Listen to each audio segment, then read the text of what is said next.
Alright, Mr. NS9987, it is now jealousy time. Here's that new light monitor board. It's all wired up, just finished doing that. Originally this bus had an 8-lamp monitor and it did not have the beltline lights, so I added those, and since it does not have warning lights anymore, I decided to cover those holes with black tape, as you can see there. And I put clearance lights up there in the monitor, so this is another one-of-a-kind monitor. So anyway, since this bus had an 8-lamp monitor before and doesn't have warning lights now, it still has all the wiring for it. In fact, there should be 9 wires right here. One is the hot, and then the rest are the 8 outputs to each individual bulb. I used the 4 outputs that come up here that used to come up here from the flashing unit. So I figured out which ones were which, running them down, and I used my my multimeter here. And right now it's set on ohms, and basically you attach this to one end of the wire down here, and then you start touching wires up there, and then you watch the monitor here. Right now it's reading infinite resistance because there's a lot between the two terminals here, the test leads, but when you touch them together, you'll see it starts reading. It gets close to 0 because there's very little resistance. Remove the two, and it goes up to infinite resistance. So, after you figure out which wire is the same wire up here, I connect it to the monitor here, and then I set this thing actually to volts DC, and then I just start probing around down in the different terminals here.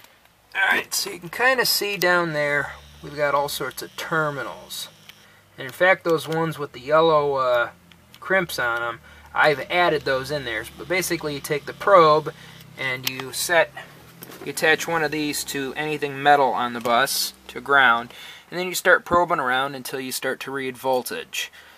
And for instance, if it's a turn signal, you just hit it on there and you'll see this thing pop up voltage and go down, up, down. And then you shut off the turn signal to confirm as a second test. Well, did the voltage go away?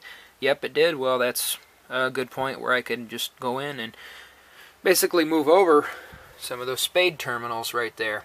There's a couple I had to splice because there wasn't enough terminals left. Another thing you can add on is, if you don't have enough and you've got enough room, is add a couple of these and you can add on an extra terminal. So after I tracked down where everything was and wired everything up, I still had 2 leads left on here that I had to attach because there's only 4 wires coming up and there's a lot of circuits on here. So I did the clearance lights and the reverse lights, and the clearance lights come over here and it splices right there. There's where the wire is. So that's where it gets its clearance light pickup, and then from there I ran a blue wire back here to this light blue wire, and that's the reverse light feed. I just used one of those suitcase connectors here and then taped it up just so it would be secure. So I'll go ahead and put that up in there, and we'll do a test on it. And here we are behind the wheel, and there's the light monitor. So let's go ahead and do a little test on it. Let's try taillights, brake lights. Look at that, they work. How about left turn? That works. Right turn. And now what you've all been waiting for, the clearance lights. That's kind of cool. And it does actually come on with the clearance light switch down here. You flip that off, they go off, flip that on, and they're on. We'll start this thing real quick and try reverse lights.